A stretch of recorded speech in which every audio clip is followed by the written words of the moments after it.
பாக்கியத்தை நினைத்து நான் கர்த்தரை ஸ்தோத்தரிக்கிறேன். தலைகளை தாழ்த்தி ஜெபம் செய்வோம். எங்கள் அன்பின் பரலோக தகப்பனே, அருமையான இந்த நல்ல நேரத்துக்காய் நன்றியோடு துதிக்கிறோம், ஸ்தோத்தரிக்கிறோம் ராஜா. உடைய சமூகத்திலிருந்து நீர் வெளிப்படுத்துகிற வார்த்தைகளை நாங்கள் கேட்க போகிறோம் ஆண்டவரே. எங்களை தைரியப்படுத்துங்க, திடப்படுத்துங்க சுவாமி. வார்த்தைகளை உட்கொள்வதற்கான திராணிகளை கட்டளையிடுங்க ஆண்டவரே. அடியனை மறைத்து நீங்க வெளிப்படுங்க ஆண்டவரே. எங்களுக்கான வார்த்தைகள், எனக்கான வார்த்தைகளை நீங்க தயவாய் கட்டளையிடுகிறபடியால் உமக்கு நன்றி ஆண்டவரே. இந்த வார்த்தையில ஒரு வார்த்தை கூட சுவாமி தரையில விழுந்து வீணாய் போய்விடக்கூடாது, பிசாசானவன் பொறுக்கி விடக்கூடாது ஆண்டவரே. ஒவ்வொரு வார்த்தைகளும் ஆண்டவரே ஒவ்வொருடைய இருதயத்திலும் விழுந்து அது 1, 30, 60, 100 பலனை கொடுப்பதற்கு தேவன் கிருபை பாராட்டுகிறபடியால் உமக்கு நன்றி ஆண்டவரே. எங்களிலே திடனுள்ள இருதயத்தை தாருங்க. எங்கள் மேல் நீங்க தயவு பெருத்தவராயிருங்க. தாழ்த்தி உடைய கருத்துல தருகிறோம். வார்த்தையானவரே, வார்த்தையாய் வெளிப்படுங்க. இயேசுவின் மூலமாய் ஜெபிக்கிறோம் எங்கள் அன்பின் பரலோக தகப்பனே, ஆமென். இங்கே செய்திக்காக தெரிந்து கொள்ளப்பட்ட வேத தலைப்பு சோதிக்கப்பட்ட விசுவாசம். சோதிக்கப்பட்ட விசுவாசம் என்ற தலைப்பின் கீழாக ஒரு சில வார்த்தைகளை நாம் வேதத்தின் அடிப்படையில் ஆராயலாம். எபிரேயர் 11ஆம் அதிகாரம் 17 முதல் 19 வசனங்கள் அப்படியே உள்ள வசனங்களை நாம் பார்க்கும்போது, விசுவாசத்தினாலே ஆபிரகாம் எவ்விதமாய் சோதிக்கப்பட்டான் என்ற ஒரு செய்தியை நாம் காண முடிகிறது. இது ஆதியாகமம் 22வது அதிகாரத்தில் இருந்தாலும் தேவன் பரிசுத்தவான்கள் மூலமாக அதை ஒரு முறை கூட இங்கு உறுதிப்படுத்துவதை நாம் காண முடிகிறது. 17வது வசனம், மேலும் விசுவாசத்தினாலே ஆபிரகாம் தான் சோதிக்கப்பட்ட போது ஈசாக்கை பலியாக ஒப்பு கொடுத்தான். சோதிக்கப்பட்ட விசுவாசம். நாம் எல்லாருக்கும் விசுவாசம் அப்படின்றது என்னன்றது தெரியும். நாம் எல்லாரும் விசுவாசத்தின் பாதையினர் தான் ஓடிக்கொண்டிருக்கிறோம் என்பதும் நாம் எல்லாரும் அறிவோம். எப்படி தெரியும்? நாசியில சுவாசம் இருக்கிறதா அப்படின்றத தெரிஞ்சா நம்ம எல்லாருக்கும் தெரியும், நான் தேவனை கருத்துல கொண்டு விசுவாசத்தின் பாதையில தான் ஓடிக்கொண்டிருக்கிறேன் என்பது நமக்கு தெரியும். நம்ம எல்லாரும் செய்தித்தாளை படிச்சிருப்போம் இல்லையா?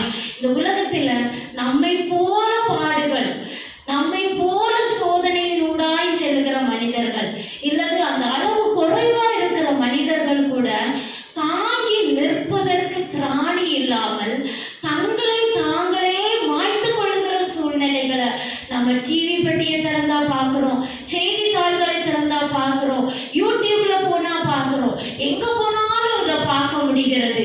அவர்களோடு ஒருவேளை நம்ம ஒப்பிட்டோமானால் அதே சோதனையின் பாதையில நடந்து கொண்டிருக்கிற நாம் ஜீவனோடு வைக்கப்பட்டிருக்கிறோம் என்றால் அது கடவுளுடைய கிருபை, அது கடவுளுடைய கிருபை.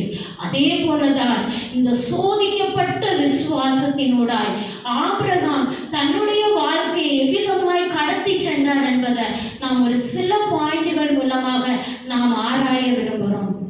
அருமையானவர்களே, இந்த ஆபிரகாமினுடைய கதை நாம் எல்லாருக்கும் தெரியும் இல்லையா? பல வருடமாய் குழந்தை இல்லாமல் தேவன் கொடுத்த வாக்குத்தத்தை கரத்துல பிடித்து கொண்டவராய் தேவனுடைய சமூகத்தை பிடித்து நின்ற ஆபிரகாம். இன்னைக்கு நம்ம எல்லாருக்கும் வாக்குத்தத்தம் இருக்கு. புது வருடத்துல பெற்றுக்கொள்கிறதான வாக்குத்தத்தங்கள், தேவன் வசனங்கள் மூலமாய் கொடுக்கிற வாக்குத்தத்தங்கள், ஒவ்வொரு மாதமும் நமக்கு கொடுக்கிறதான வாக்குத்தத்தங்கள். நான் நினைக்கிறேன், நான் பிடித்து கொண்டிருப்பது போல வாக்குத்தத்தங்களை ஒவ்வொரு தேவ பிள்ளைகளும் பிடித்து கொண்டிருக்கிறோம். ஆனா இந்த ஆபிரகாம் வாக்குத்தத்தத்தை பிடித்து கொண்ட காலம் என்பது ஒரு சில வருடங்கள் அல்ல, ஒரு சில மாதங்கள் அல்ல, வருடக்கணக்கா இந்த வாக்குத்தத்தத்தை ஆபிரகாம் பிடித்து கொண்டிருந்தாராம். உன்னை ஆசீர்வதிப்பேன், உன்னை பெரிய சாதியாக்குவேன் என்று கொடுக்கப்பட்டதான வாக்குத்தத்தம் நிறைவேறுவதற்கு காலதாமதம் ஆகிக் கொண்டே இருந்தது. ஆனா ஒரு சூழ்நிலையில ஆபிரகாம் சொல்றாராம், ஆண்டவரே, என் வீட்டில இருக்கிற எலியேசர், என் வீட்டிலே பிறந்ததான எலியேசர் என்னுடைய காரியங்களை எல்லாம் பார்த்து கொண்டிருக்கிறார். ஆனால் நீங்க கொடுத்த வாக்குத்தத்தம் இன்னும் நான் கையில பிடித்து வைத்திருக்கிறேன் என்று கூறுகிற ஒரு விண்ணப்பத்தை கூட நம்ம வேதாகமத்துல பார்க்க முடியும் அருமையானவர்களே. ஆனாலும் வேதம் சொல்லுகிறது, இந்த ஆபிரகாம் விசுவாசத்தின் தகப்பனாய் ஒரு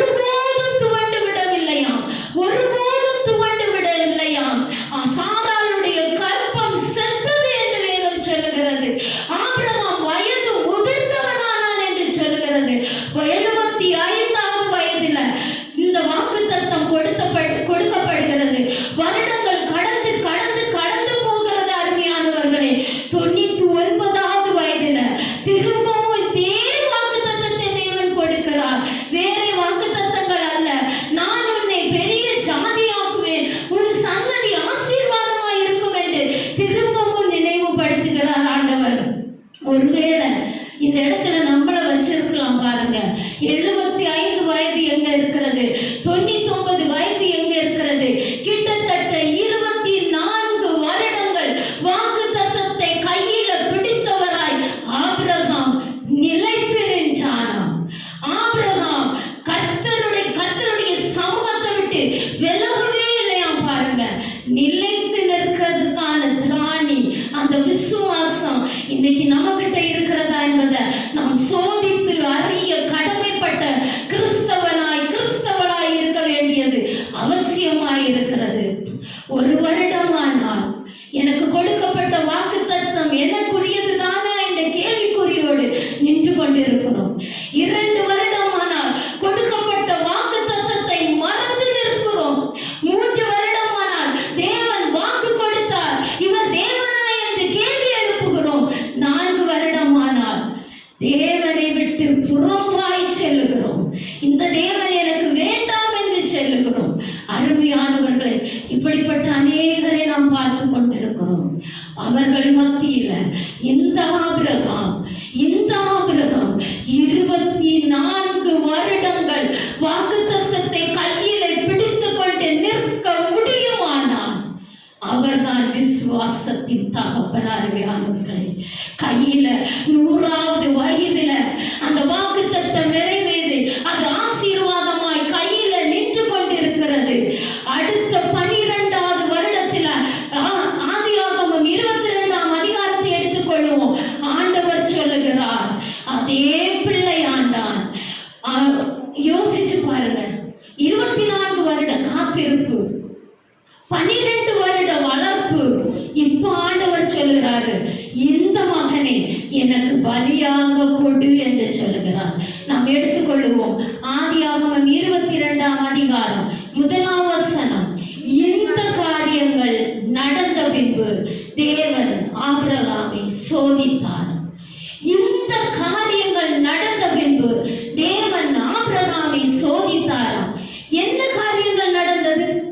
என்ன காரியம் நடந்த பின்பு சோதித்தார்னு பார்த்தா, அப்படியே 21வது அதிகாரத்தை பார்த்தீங்கன்னா தெரியும். வாக்குத்தத்தம் நிறைவேறினது. கொடுக்க வேண்டிய வாக்குத்தத்தம் நிறைவேறினது. என்ன வாக்குத்தத்தம்? உன்னை ஜாதிகளுக்கு தகப்பனாக்குவேன். ஈசாக்கை கொடுத்தார். உன்னை ஆசீர்வதிப்பேன். செல்வ சீமானாக்கினார் ஆபிரகாமை. அவருக்கு இருந்த ஆசீர்வாதங்கள்ல ஆபிரகாமுக்கு குறைவே இல்லையா.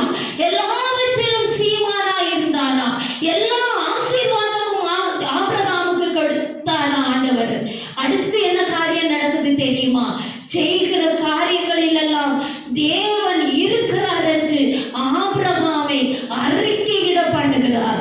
21ஆம் அதிகாரம் 22ஆம் வசனத்துல அபிமெலேக்கு அவருடைய சேனாதிபதிகள் வந்து சொல்றாங்க, ஆபிரகாமே, நீ செய்கிற காரியங்கள் எல்லாவற்றிலும் தேவன் உன்னோடு இருக்கிறார்.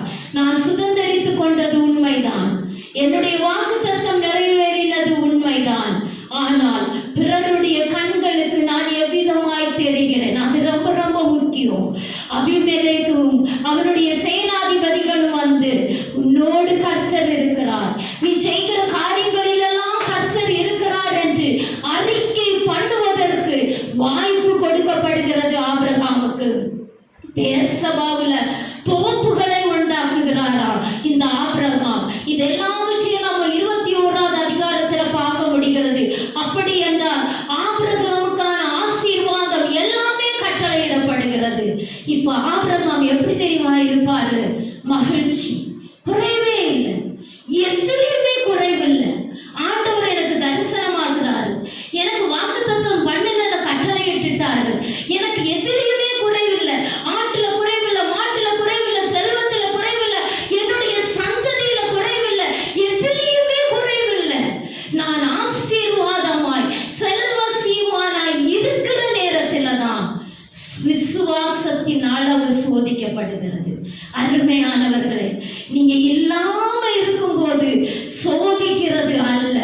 தேவன் எல்லாவற்றையும் நம்முடைய கரத்துல கொடுத்து விட்டு, படிப்பு என்னும் ஆசீர்வாதத்தை கொடுத்து விட்டு, பணம் என்கிற ஆசீர்வாதத்தை கொடுத்து விட்டு, தலைமுறை என்ற ஆசீர்வாதத்தை கொடுத்து விட்டு, சுகம் என்கிற ஆசீர்வாதத்தை கொடுத்து விட்டு, ஒருவேளை ஆண்டவர் சோதிப்பாரானால் கீழ்ப்ப கீழ்ப்படிய, கட்டளையில நிலைத்து நிற்பதற்கு தைரியமும் திராணியும் நமக்கு இருக்குமா? தெரியாது. ஒருவேளை ஏதோ ஒரு கடன் பிரச்சனையில ஆண்டவரேன்னு வந்து ஆலயத்துல கிடப்போம்.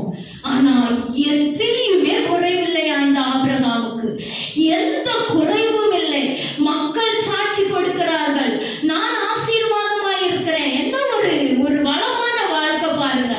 அந்த சூழ்நிலையில தான் ஆண்டவர் சொல்றாரு, உன் புத்திரனை எனக்கு பலியாக கொடு. 2வது வசனத்தை பார்க்கும்போது தெரியும், நீ உன் நேசகுமாரனும் ஏகசுதனும் உன் நேசகுமாரனுமாகிய ஈசாக்கை அழைத்து கொண்டு போய் மோரியா தேசத்துக்கு போய் அங்கே நான் உனக்கு குறிக்கும் மலைகளின் ஒன்றின் மேல் அவனை தகன பலியாக பலியிடு அப்படின்னு சொல்றாரு. இதுல நான் கற்றுக்கொண்ட ஒன்று என்ன தெரியுமா? உங்களுக்குன்னு ஒரு டெஸ்ட் வருதுன்னா அது நெக்ஸ்ட் லெவலுக்கு எடுத்துட்டு போறதுக்கு அருமையானவர்களே, அந்த நெக்ஸ்ட் லெவல். ஒருவேளை நம்ம நினைச்சிட்டு இருக்கலாம், எனக்கானது எல்லாம் எனக்கு கிடைத்தாகிவிட்டது, எல்லாம் என்கிட்ட இருக்கு அப்படின்னு நினைச்சிட்டு இருக்கும் போது சோதனை வருதுன்னா தைரியப்படுங்கள், தேவனில திடன் கொள்ளுங்கள்.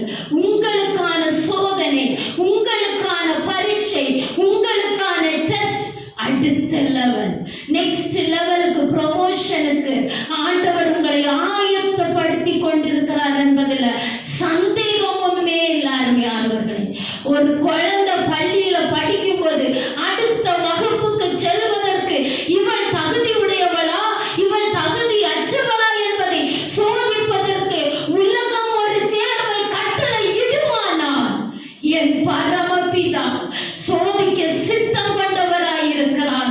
ஆனா ஒண்ணு மட்டும் வச்சுக்கோங்க, உலகம் வைக்கிற தேர்வு நான் ஜெயிப்பனா தோப்பனான் பார்க்கிறதுக்கு. ஆனா தேவன் எனக்கு கட்டளையிடுகிற சோதனை என்னை ஜெயிக்க வைப்பதற்கு. வித்தியாசம் உங்களுக்கு தெரிகிறதா? உலகம் என்னை சோதிக்குமானால், உலகம் என்னை பரீட்சை பார்க்குமானால் நான் அடுத்த லெவலுக்கு தகுதி உடையவளா என்பதை சோதிக்கிறது. நான் ஜெயிப்பனா ஜெயிக்க மாட்டானா என்று சோதிக்க பார்க்கிறது. ஆனால் தேவன் எல்லாவற்றையும் தந்துவிட்டு உங்களை சோதிப்பானால் நான் நிச்சயமாய் சொல்லுகிறேன், அவர் ஜெயிக்க வைப்பார், அவர் ஜெயிக்க வைப்பார். தேவன் சோதிப்பாரானால் சோதித்த ஒரு மனிதன் கூட தோற்று போனதாக வேதம் நமக்கு கற்றுத் தரவே இல்லை. யோபு எடுத்துக்கொள்ளுங்கள், சோதிக்கப்பட்டான், எல்லாவற்றிலும் அழிவு, எல்லாம் நஷ்டம். தன்னுடைய மனைவியை இழந்து நிற்கிறான், தன்னுடைய பிள்ளைகளை இழந்து நிற்கிறான், தான் பெற்ற எல்லா ஆசீர்வாதங்களை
நம்முடைய கடமையாய் இருக்கிறது.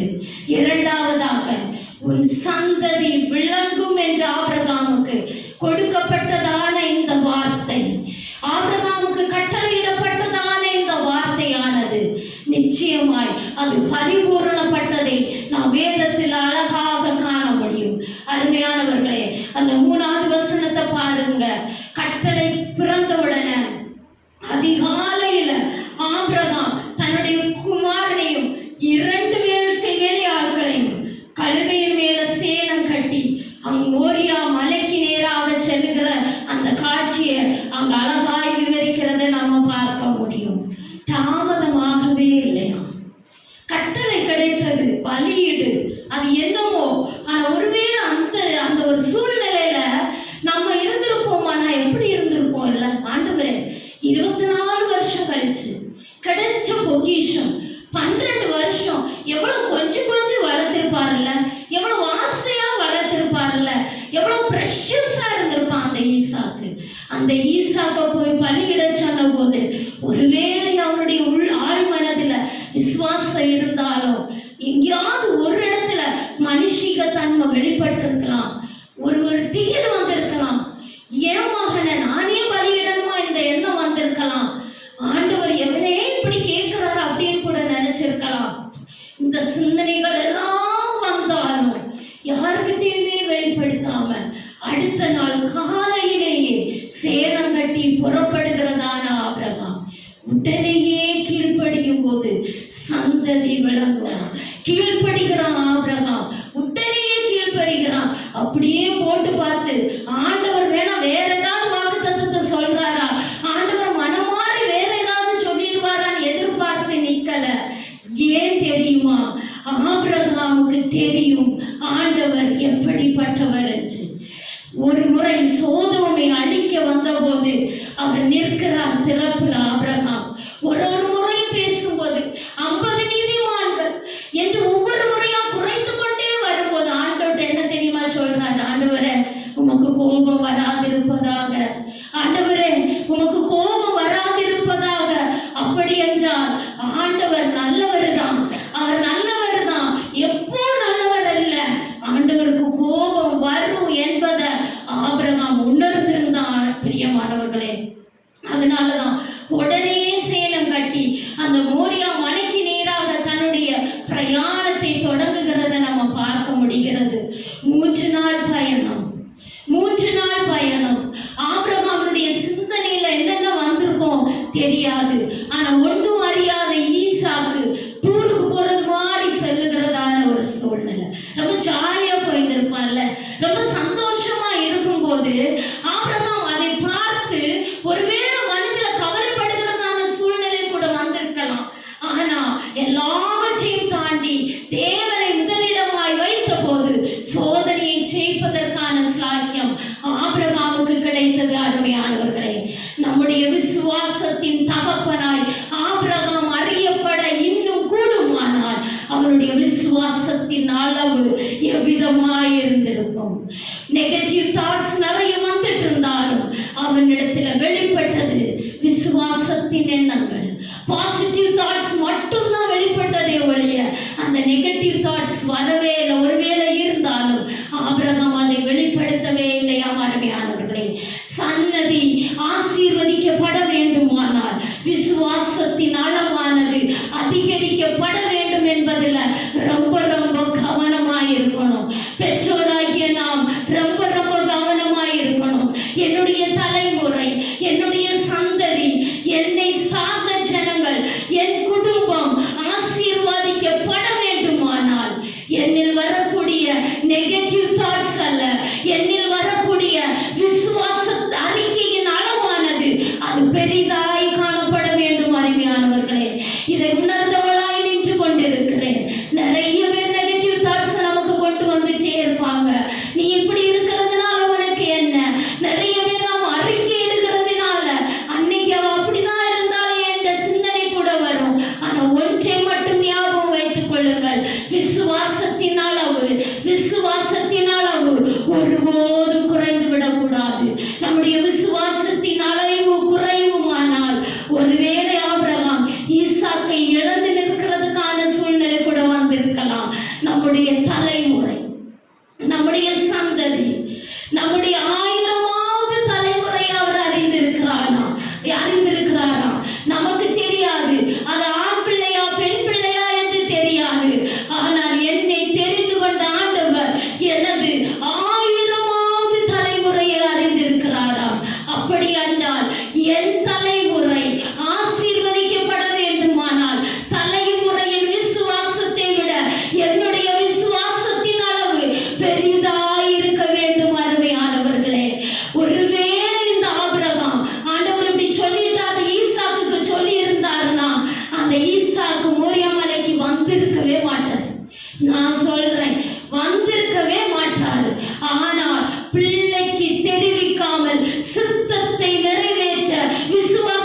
பிள்ளைக்கு தெரியப்படுத்த வேண்டிய வயதுல தேவன் தெரியப்படுத்துவார். இதுல நம்ம எல்லாரும் கவனமா இருக்கணும். தேவனுடைய சித்தத்தை அறிந்து கொண்ட பெற்றவர்களாய் நாம் இருக்க கவனமாய் இருக்கணும். பிள்ளையினுடைய தேவைப்பட்டதை மட்டும் சொல்லிவிட்டு தேவையில்லாததை தலைமுறைகளுக்கு மறைப்பதற்கு ஆண்டவர் நமக்கு கட்டளை இடுகிறார். அருமையானவர்களே, இப்போ இறங்கியாச்சு, 3 நாள் பிரயாணப்பட்டு இறங்கியாச்சு. இப்போ அங்க என்ன நடக்குது தெரியுமா? வேலைக்காரர்களை தனியே விட்டு விட்டு ஆபிரகாம் ஈசாக்கு மட்டும் மலைக்கு போறாங்களாம். என்ன ஒரு விசுவாசம் பாருங்க. ஒருவேளை ஆபிரகாம் நினைச்சிருக்கலாம், இவங்கெல்லாம் வந்தா நான் பலி செலுத்த முடியாத சூழ்நிலை கூட இருக்கலாம் அப்படின்னு நினைச்சிருக்கலாம். என்னன்றது நமக்கு தெரியல. என்ன தெரியுமா? நம்ம கூட இருக்கிறவங்க நம்ம விசுவாச அளவு குறைச்சிட்டே இருப்பாங்க. இது எத்தனை பேருக்கு தெரியும் அப்படின்றது தெரியல. அருமையானவர்களே, யாரை விலக்கி வைக்கணுமோ அவங்களை விலக்கி வைக்கிறதுக்கு தைரியம் கொள்ளுங்கள். 3வது, யாரை விலக்கி வைக்கணுமோ அவர்களை விலக்கி வைப்பதற்கு தைரியப்படுங்கள். தேவன் பெரிய காரியங்களை செய்வார். ஒருவேளை இந்த வேலைக்காரர்களையும் கூட்டிட்டே போயிருந்தாரானால் அந்த ஈசாக்கு கீழ்ப்படிந்திருக்க மாட்டார். பிள்ளைக்கு மேல விறகு கட்டையை தலையின் மேல வைத்துவிட்டு தான் நெருப்பையும் கத்தியையும் சுமந்து கொண்டு அந்த மலைக்கு மேல ஏற தைரியப்பட்ட ஆபிரகாம் 2 பேரையும் அந்த கழுதைகளையும் அங்கே விட்டுவிடவும் தைரியம் கொண்டான் என்பதில் நீங்க ரொம்ப தெளிவா இருக்கணும். அருமையானவர்களே, சத்தியம் விசுவாசத்தில் ஆபிரகாம் நிலைத்து நிற்பதற்கு எப்படி பிள்ளைக்கு சொல்லாம பிள்ளையும் கூட்டிட்டு போனாரோ அதே போல விளக்க வேண்டிய பாவங்களை விளக்கணும். விலக்கி வைக்க வேண்டியவர்களை விலக்கி வைக்கும் போது தேவன் பெரிய காரியங்களை செய்வார் என்பதில் எந்த விதமான சந்தேகமும் இல்லை. ஆபிரகாமோடு அவங்க போயிருந்தார்கள். ஆனால் ஒருவேளை பிள்ளையை காப்பாத்தி கொண்டு போயிருப்பாங்க. இந்த வயதான ஆபிரகாமுக்கு அவங்க பின்னாடி ஓடி இருக்க முடியாது. ஆனால் தேவனுடைய கட்டளையை நிறைவேற்றுவதற்கு, தேவன் கொடுத்த பொறுப்பை நிறைவேற்றுவதற்கு விளக்க வேண்டிய காரியங்களை விளக்க வேண்டியது கிறிஸ்தவர்களாகிய நமக்கு ரொம்ப ரொம்ப ரொம்ப ரொம்ப அவசியமா இருக்கு. அருமையானவர்களே, இது ரொம்ப ரொம்ப அவசியமான காரியம். இப்ப ஈசாக்கினுடைய தலையின் மேல் விறகு கட்டை, கீழ்ப்படிந்த ஈசாக்கு பிள்ளை கீழ்ப்படியத்தக்கதாய், செல்ல பிள்ளையாய் இருந்தாலும் அதை கீழ்ப்படியத்தக்கதாய் வளர்த்து வைத்திருக்கிறார் அந்த ஆபிரகாம். அந்த விறகு கட்டை பாரம் உள்ளதுதான். அந்த விறகு கட்டை அந்த குழந்தைக்கு பாரத்தை கொடுக்கிறது தான். எல்லாவற்றையும் அந்த ஆபிரகாம் அறிந்திருந்தார். அவர் கையில கத்திய மட்டும் எடுத்துக்கிட்டாரு. பிள்ளைக்கு தலைக்கு மேல சுமையை வைக்க சித்தம் கொண்டார் ஆபிரகாம். அருமையானவர்களே, பாரம் நினைச்சிட்டு பிள்ளைங்களை நீங்க லேசா விட்டுறக்கூடாது. என் பிள்ளைக்கு இது பாரமா இருக்கும் அப்படின்னு நினைச்சிட்டு விட்டுறக்கூடாது. பிள்ளைக்கு வலிக்கட்டும், பிள்ளைக்கு வேர்க்கட்டும், பிள்ளைக்கு நோகட்டும், பிள்ளை அழட்டும், பரவாயில்லை. பாரத்தை எடுத்து வைப்பதற்கு தைரியம் கொண்ட ஆபிரகாம். நான் வளர்த்தது செல்ல பிள்ளைதான், எனக்கு அது பிரஷியஸா கொடுக்கப்பட்ட பிள்ளைதான், என் கையில தவழ்ந்த பிள்ளைதான், 12 வயதான பிள்ளைதான். ஆனாலும் சித்தத்தை நிறைவேற்றுவதற்கு என்னுடைய பிள்ளையை நான் பிரயோஜனப்படுத்த முடியும் என்றால் அது பிள்ளைக்கு வலித்தாலும் நான் அதை செய்ய வேண்டிய கட்டாயத்துல பெற்றோர்களாய் நாம் இருக்கிறோம். அருமையானவர்களே, பிள்ளைக்கு வலிக்குது, பிள்ளைகளை தாங்கிக் கொள்ளுமா, பிள்ளையால முடியுமா என்று சொல்லி எண்ண வேண்டிய எந்த கவலையும் நமக்கு வர வேண்டியதே இல்லை. தேவனுடைய சித்தத்தை நிறைவேற்றுவதற்கு பிள்ளைக்கு பாரம் கொடுக்க வேண்டுமானால் அதை கொடுப்பதற்கு நாம் தோற்ற பெற்றோர்களாய் எப்போதுமே இருக்கக்கூடாது. இப்போ அந்த மகன், அருமையான மகன், அந்த பாரத்தையும் சுமந்து கொண்டு ஏறுகிறான். அப்பதான் ஒரு கேள்வி எழுப்பப்படுகிறது. எல்லாம் இருக்கிறது, விறகு இருக்கிறது, கத்தி இருக்கிறது, நெருப்பு இருக்கிறது. ஆனால் ஆட்டுக்குட்டி எங்கே? பலியிட போகிறோம், ஆட்டுக்குட்டி எங்கே என்ற கேள்வி எழுப்பப்பட்ட போது பதிலாய் ஆபிரகாம் சொல்லுகிறது என்ன தெரியுமா? கர்த்தர் பார்த்து கொள்வார், கர்த்தர் பார்த்து கொள்வார், கர்த்தர் பார்த்து கொள்வார். நான் நடக்கிற பாதை கரடுமுரடான பாதை, நான் நடக்கிற பாதை முழுக்க நிறைந்த பாதை,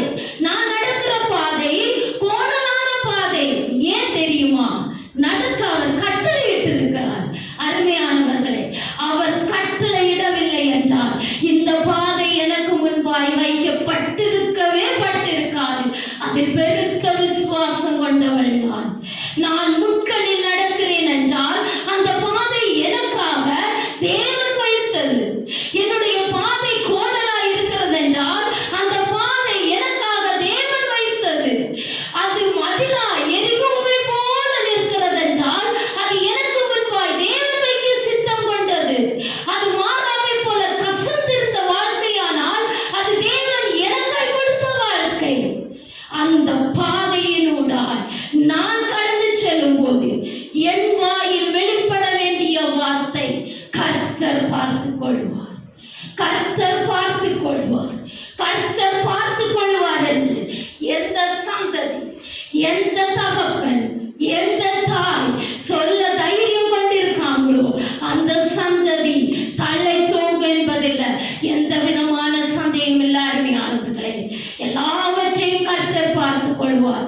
என்னுடைய மனது பாரமாக இருக்கு. ஏன் தெரியுமா? என் பிள்ளையை நான் பலி செலுத்த போகிறேன். என்னுடைய மனது பாரமாக இருக்குது. ஏன் தெரியுமா? பலி செலுத்தி விட்டு திரும்பி செல்லும் போது சாராள் கேட்கிற கேள்விக்கு என்னால் பதில் சொல்ல முடியாது. ஆனாலும் எல்லாவற்றையும் பார்த்து கொண்டிருக்கிற கர்த்தர் பார்த்து கொள்வார் என்ற நிச்சயம் ஆபிரகாமுக்கு இருந்தது. அருமையானவர்களே, சூழ்நிலைகளை பார்த்து பின்னோக்கி போகிற மக்களாக அல்ல. என் மனைவி என்ன சொல்லுவாள், என் கணவன் என்ன சொல்லுவான், என் பிள்ளை என்ன சொல்லும் என்று இந்த ஆபிரகாம் யோசிக்கவே இல்லை. அருமையானவர்களே, பின்பகுதியில் வரும்போது தெரியும் நமக்கு இந்த ஆபிரகாம் எதையுமே யோசிக்கவில்லை. பாருங்க, தைரியம் கொண்டு எழுந்து நின்ற ஆபிரகாம் கர்த்தர் பார்த்து கொள்ளுவார் என்று சொல்லக்கூடுமானால் நான் சொல்லுகிறேன், அந்த சந்ததியும் அவ்விதமாய் வளர்க்கப்படும் என்பதில் எந்த விதமான சந்தேகம் இல்லை. கர்த்தர் பார்த்து கொண்டாரா? ஆமா, பார்த்து கொண்டாரு. ஈசாக்கு பலியிட விடவே இல்லை. கேட்டது ஆட்டுக்குட்டி, ஆண்டவர் கொடுத்தது ஆட்டுக்கடா. கேட்டது ஆட்டுக்குட்டி, ஆட்டுக்குட்டி என்ன கேட்டாங்க. ஆண்டவர் காண்பித்தது எது தெரியுமா? ஆட்டுக்கடா. நம்ம என்ன எதிர்பார்த்திருக்கிறோமோ கர்த்தர் பார்த்து கொள்ளுவாருன்னு விட்டு பாருங்களேன், விட்டு பாருங்களேன். நீங்க நினைக்கிறதை விட மேலான காரியத்தை தேவன் செய்வானா? அருமையானவர்களே, இந்த வேதம் ஒரு பொக்கிஷம். பாருங்க, இந்த வேதத்துல புரட்டி பார்த்த போது இஸ்ரவேல் ஜனங்கள் எல்லாம் செங்கடல கடந்து வந்து 3 நாள் பிரயாணம். 3 நாளா தண்ணி கிடையாது. மாறாவில் வர்றாங்க, தண்ணிய பார்க்கறாங்க, கசப்பா இருந்ததாம். மோசையை நோக்கி விண்ணப்பம் பண்ணின உடனே ஆண்டவர் சொல்றார், வேதாகமத்துல சொல்லப்பட்டு இருக்கிறது, மோசையின் கண்களை திறந்து பார்க்க சொன்னார் ஆண்டவர். திறந்து பார்த்தப்ப எதை கண்டார் தெரியுமா? மாறாவின் பக்கத்தில் இருக்கிற மரத்தை காண்பித்து கொடுத்தார் ஆண்டவர். எவ்விதமாய் ஆட்டுக்குட்டிக்கு பதிலாய் ஒரு ஆட்டுக்கடாவை காண்பித்து கொடுத்தாரோ, அந்த கசந்த நீருக்கு பக்கத்திலே இருக்கிற ஒரு மரத்தை காண்பித்து கொடுத்தார் ஆண்டவர். அருமையானவர்களே, மரம் வெட்டி போடப்பட்டது. மாறாவின் நீர் மதுரமாய் மாறினதாம். மாறாவின் நீர் மதுரமாய் மாறினதாம். 3 நாளாய் தண்ணீர் இல்லாமல் பிரயாணப்பட்ட இஸ்ரவேல் ஜனங்கள் மதுரமான தண்ணீரை கொடுத்து ஆண்டவர் குடித்து ஆண்டவரை தொழுது கொண்டார்கள் என்று வேதம் சொல்லுகிறது. நாம் நினைக்கிறதை விட ஒருவேளை அந்த ஜனங்கள் நினைத்திருக்கிறான், இந்த தண்ணீரையா குடிப்பதற்கு வந்தோம் என்று நினைத்திருக்கிறான். ஜனங்களுடைய எண்ணங்கள் வேறு, தேவனுடைய சித்தம் வேறு. நாம் ஆட்டுக்குட்டியை கேட்டா தேவன் ஆட்டுக்கடாவை கொடுக்க வல்லவராயிருக்கிறார். அருமையானவர்களை, அதை கொடுக்கணும்னா விசுவாசத்துல நிலைத்து நிற்குங்க. தேவன் பெரிய காரியங்களை செய்வார் என்பதில் எந்த விதமான சந்தேகமும் இல்லை. இப்போ இந்த ஆபிரகாம் மலைக்கு மேல ஏறியாச்சு. பலி செலுத்துவதற்காய் கட்டைகள் விரிக்கப்பட்டிருக்கிறது. வேதம் சொல்லுகிறது, ஈசாக்கை கட்டி பலிபீடத்தின் மேல் வைத்தாராம். கூப்பிட்டு பாருல, ஈசாக்க மகனே வா, ஒன்னதான் பலி செலுத்த போறேன் அப்படின்னு வந்திருக்கானா அந்த ஈசாக்கு. ஓட்டம் முடிச்சானா அவ்வளவுதான். இந்த நிலைமையில தான் ஆபிரகாம் ஈசாக்கை கட்டி பலிபீடத்தில் படுக்க வைத்தார் என்று வேதம் சொல்லுகிறது. அருமையானவர்களே, உலக பிரகாரமாய் நாம் யோசிக்கும் போது என்ன ஒரு கொடூரமான தகப்பன் இல்லை, என்ன ஒரு கொடூரமான தகப்பன், உலக பிரகாரமாய் யோசிக்கும் போது. ஆனால் தேவனுக்காய் செய்ய சித்தம் கொண்ட ஆபிரகாம் ஈசாக்கை கட்டி பலிபீடத்தின் மேல வைத்து அவன் மேல கத்தி ஓங்கின போது ஆபிரகாமே ஆபிரகாமே சத்தம் கேட்குது. எப்ப தெரியுமா சத்தம் கேட்டுச்சு? 4 நாட்களுக்கு முன்பு கேட்ட சத்தம். அதன் பிறகு தேவனுடைய சத்தத்தை ஆபிரகாம் கேட்கவே இல்லை. ஒருவேளை ஆண்டவரிடத்துல விண்ணப்பத்தை இந்த ஆபிரகாம் வச்சிருக்கலாம். அப்பா, நீங்க இதை கேட்கறீங்க, எனக்கு எப்படி செய்யறதுன்னு தெரியலன்னு சொல்லிட்டு விண்ணப்பத்தை வைத்திருக்கலாம். ஆண்டவர் மறைந்து நின்றார், பதில் கொடுக்கவே இல்லை அந்த ஆபிரகாமுக்கு. 4 நாட்களுக்கு பிறகு தன்னுடைய கட்டளையை, தான் கொடுத்த கட்டளையை ஆபிரகாம் நிறைவேற்றின போது ஆபிரகாமே என்று செல்லமாய் கூப்பிடுறாரு. ஆபிரகாமே கூப்பிட்டு பலி செலுத்தன்னு சொன்ன கர்த்தர் அதை முடிக்கிற வேளையில ஆபிரகாமே வர்றாரு. அருமையானவர்களே, எனக்கான ஆசீர்வாதம் அநேகம் இருந்தும், எனக்கான பொக்கிஷம் அநேகம் இருந்தும், நான் மேன்மையாய் கருதின ஈசாக்கை நான் பலி செலுத்த நின்ற போது, துடித்த போது தேவன் வெளிப்பட்டார். வெளிப்பட்டு என்ன தெரியுமா சொல்றாரு? என்ன ரொம்ப பாதித்த வசனம் அதுதான். திரும்ப திரும்ப திரும்ப திரும்ப இந்த பகுதியை படிச்ச போது என்ன ரொம்ப அப்படியே உணர்த்தின வசனம் அதுதான். பாருங்களேன், 12வது வசனத்துல கடைசி பகுதியில, நீ தேவனுக்கு பயப்படுகிறவன். நம்மெல்லாம் நினைச்சிட்டு இருக்கிறோம் ஆபிரகாம் கீழ்ப்படிந்தான் அப்படின்னு சொல்லிட்டு. நம்மெல்லாம் நினைச்சிட்டு இருக்கோம் ஆபிரகாம் விசுவாசித்தான் அப்படின்னு சொல்லிட்டு. நம்மெல்லாம் நினைச்சிட்டு இருக்கிறோம் ஆபிரகாமுக்கு தேவன் ஆசீர்வாதத்தை கட்டளையிட்டதுனால இப்ப அதை செய்ய சித்தம் கொண்டார் என்று. ஆனா தேவன் கொடுக்கிற வாக்கு மூலம் என்ன தெரியுமா? தேவனுக்கு பயப்படுகிற ஆபிரகாம். இந்த வசனம் என்ன திரும்ப திரும்ப திரும்ப திரும்ப படிக்க தூண்டுச்சு. அருமையானவர்களே, தேவனுக்கு பயப்படுகிற ஆபிரகாம். எத்தனையோ முறை தேவன் தரிசனமாயிருக்கார், எத்தனையோ முறை திட்டங்களை ஆபிரகாமுக்கு வெளிப்படுத்தி இருக்கிறார், வரும் காரியங்களை வெளிப்படுத்தி இருக்கிறார். எல்லாம் இருக்கட்டும், ஆனாலும் அந்த பயம், அருமையானவர்களே, அந்த பயம், தேவனை குறித்ததான பயம் எத்தனை பேருக்கு இருக்கு? தேவனை குறித்ததான பயம் எத்தனை பேருக்கு இருக்கு? அவர் நீதி உள்ளவர் தான், அவர் இரக்கத்தில் ஐஸ்வர்யம் உள்ளவர் தான், அவர் சம்பூர்ணர் தான், அவர் ஆசீர்வாதத்தின் கர்த்தர் தான், உண்மை. ஆனா தேவனை கண்டு தேவனுடைய சமூகத்துல பயப்படுகிற பயம் எத்தனை பேருக்கு இருக்கு? என்னுடைய தினசரி ஜெபத்துல இந்த ஒரு ஜெபம் இருக்கும். அப்பா, எப்பெல்லாம் அந்த சமூகத்துக்கு உள்ள கால் வைக்கிறோனோ அப்பதான் அந்த பயத்தை தாங்க, அந்த நடுக்கத்தை தாங்க. இந்த ஆலயத்திற்கு உள்ளாய் நான் அது எந்த ஆலயமா இருக்கட்டும், உள்ள நான் கால் வச்ச உடனே உண்முகத்தினதான் நான் பயம் வரணும்ப்பா அப்படின்றது. இப்போ ரீசெண்டா நான் பண்ணக்கூடிய ஜெபத்துல, தினசரி ஜெபத்துல இது எனக்கு இருக்கும். ஏனென்று தெரியாது, ஆனா இதை நான் படிச்ச போது ஆபிரகாம் பயந்தானா. தேவனை குறித்ததான பயம் இருக்கணும் அருமையானவர்களே, அவருடைய சமூகத்தை குறித்ததான பயம் இருக்கணும். ஆனா இந்திய கிறிஸ்தவ சமுதாயம் எப்படி இருக்கு எனக்கு தெரியவே இல்லை. பயமே கிடையாது. ஆண்டவருடைய சமூகத்துக்குள்ளாய் வந்த பிறகு தேவையில்லாத வார்த்தைகளை பேசுகிறதான சமுதாயம், தேவையில்லாத செயல்களை செய்கிறதான சமுதாயம். எல்லா ஆசீர்வாதத்தை வைத்திருந்த ஆபிரகாம், இந்த உலகத்துல செல்வ சீமானாய் இருந்த ஆபிரகாம்,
என்றைக்கு கிறிஸ்தவர்களாகிய நமக்கு வருகிறதோ அன்று எவ்விதமாய் ஆபிரகாம் நீதிமானாக்கப்பட்டானோ, அவன் விசுவாசத்தில் நிலைத்து நிற்கப்பட்ட போது வேதம் சொல்கிறது அவன் நீதிமானாக்கப்பட்டானோ, அதே போல நாமும் நீதிமான்களாக்கப்படுவோம். அதே போல ஆபிரகாம் நிலைத்து நின்று விசுவாச அறிக்கையிட்டு சோதனையை ஜெயங்கொண்ட போது ஆபிரகாம் விசுவாசிகளின் தகப்பன் என்று சொல்லி அவனுடைய சந்ததியை ஆசீர்வதித்தது போல அருமையானவர்களே நம்மையும் ஆசீர்வதிப்பார் என்பதில் எந்த விதமான சந்தேகம் இல்லை. வேதத்தை இன்னும் கொஞ்சம் டீப்பா நம்ம படிச்சோமானா இன்னும் சில சத்தியங்கள் நமக்கு தெரியும். பாருங்கள், ஆபிரகாம் ஈசாக்க பலி செலுத்திட்டு திரும்பவும் 3 நாள் பிரயாணப்பட்டு திரும்பவும் அம்மாட்ட போயிருப்பான். இந்த ஈசாக்கு எல்லா கதைகளையும் வேதத்துல இல்லை, எல்லா ஸ்டோரியையும் கெட்டினது, மூட்டையை சுமக்க வச்சது, கர்த்தர் பார்த்து கொள்வார்னு சொன்னது, ஆட்டுக்குட்டிக்கு பதில் ஆட்டுக்கடாவை கர்த்தர் கொடுத்தது, எல்லா ஸ்டோரியையும் நடிச்சு காட்டியிருப்பான் இந்த ஈசாக்கு. இந்த சாராளுக்கு எப்படி இருந்திருக்கும்? இந்த சாராளுக்கு ஒருவேளை நான் நினைக்கிறேன் இந்த அதிகாரம் பின் அதிகாரங்களை பார்க்கும்போது 22வது அதிகாரம் 19வது வசனம், ஆபிரகாம் பெயர்சபாவிலே குடியிருந்தான். ஒருவேளை இந்த சாராள் மனமுடைந்து போயிருந்திருப்பான்னு நினைக்கிறேன். அதே 23வது அதிகாரத்துல 2வது வசனத்தை பாருங்க, அங்க சாராள் இறந்து போகிறாள். ஆபிரகாம் வந்து சாராளுக்கு புறம்பி அழுதானா. அப்படி என்றால் குடும்பம் ஒருவேளை தேவனுடைய சித்தத்தை நிறைவேற்றினதுனால பிரிக்கப்பட்டிருக்குமோ அப்படின்னு யோசிக்க தோன்றது. பெயர்சபால ஆபிரகாம் இருக்கிறான். சாராள் இறந்த போது ஆபிரகாம் வந்து அவளுக்காக புலம்பி அழுதானாம். சாராள் இருந்த அந்த எபிரோன் என்ன அந்த தேசத்துல, கானான் தேசத்துல, அங்க ஒரு நிலத்தை வாங்கி சாராளை வந்து அங்க அடக்கம் பண்ணுகிறதான சூழ்நிலையெல்லாம் நம்ம பார்க்க முடிகிறது. அருமையானவர்களே, ஒருவேளை தேவனுடைய சித்தத்தை நிறைவேற்றும் போது குடும்பங்களில பல பிரச்சனைகள் வரலாம். ஆனாலும் வேதம் சொல்லுகிறது கொடுக்கப்பட்ட வாக்கு தத்துவம் நிறைவேறிட்டான். பாருங்க, ஆபிரகாம் 24வது அதிகாரம், ஆபிரகாம் 1வது வசனம், ஆபிரகாம் வயது சென்று முதிர்ந்தவனானான். கர்த்தர் ஆபிரகாமை சகல காரியங்களிலும் ஆசீர்வதித்து வந்தாராம். சகல காரியங்களிலும் ஆசீர்வதித்து வந்தார். வாக்கு தத்துவம், கொடுக்கப்பட்ட வாக்கு தத்துவம் நிறைவேறும். குடும்பம் இருந்தாலும் சரி, சூழ்நிலை மாறினாலும் சரி, ஈசாக்கு இதன் நிமித்தமாக பிரிந்து சென்று சாராளோடு தஞ்சம் புகுந்தாலும் சரி, வாக்கு தத்துவம் மாறவே மாறாது. இன்னும் அதுக்கு அடுத்த அதிகாரங்கள்ல பார்க்கும்போது ஆபிரகாம் தனக்கான எல்லா ஆஸ்திகளையும் சாராள் இறந்த பிறகு ஈசாக்குக்கு கொடுத்தாராம். வாக்கு தத்துவம் நிறைவேறும். சாராள் இறந்த பிறகு ஒருவேளை நம்முடைய குடும்பங்களில் வாக்கு தத்துவம் நிறைவேறுவது தடையா இருக்கிறது போல தோன்றலாம். ஆனா வாக்கு தத்துவம் என்னைக்குமே தடையா இருக்காது, நிறைவேறாம இருக்காது. தனக்கான எல்லா ஆசீர்வாதத்தையும் ஈசாக்குக்கு கொடுத்தானாம். ஏன்னா கொடுக்கப்பட்ட ஆசீர்வாதம் சந்ததியை பெருக பண்ணுவேன், சந்ததியை ஆசீர்வாதமாய் வைப்பேன் என்று சொல்லி அதன் பிறகு ஈசாக்குனுடைய வாழ்க்கை ஆசீர்வாதமாய் இருந்தது என்று நாம் வேதத்துல காண முடிகிறது. அருமையானவர்களே, என்னவானாலும் ஆபிரகாம் சோதிக்கப்பட்ட விசுவாசத்துல ஜெயம் கொண்டது போல கிறிஸ்தவர்களாகிய நாமும் சோதிக்கப்படுகிறதான சோதனையின் நேரங்களில ஜெயம் கொள்ளணும். எல்லா சூழ்நிலைகளும் நடந்து முடிந்த பிறகு ஆபிரகாம் என்ன செய்தாராம்? பலிபீடத்தை கட்டி யெகோவா ஈரே என்று சொல்லி பேர் வைத்து தேவனை தொழுது கொண்டாராம். அப்போ என்ன ஒரு சந்தோஷம் இருந்திருக்கும்ல ஆபிரகாமுக்கு. என் மகனை நான் பலியாக செலுத்தி இருந்தால் கிடைக்கக்கூடிய சந்தோஷம் தெரியல, சந்தோஷமா இருந்திருப்பாரா என்னன்னு.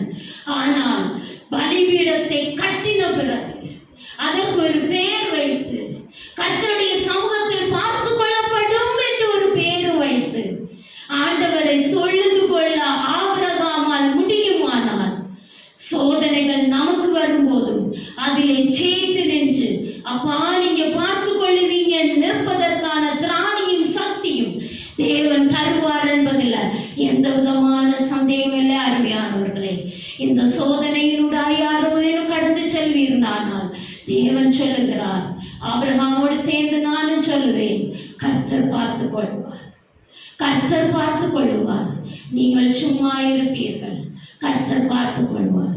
கர்த்தர் தாமே இந்த வார்த்தையை ஆசீர்வதிப்பாராக. ஆமென்.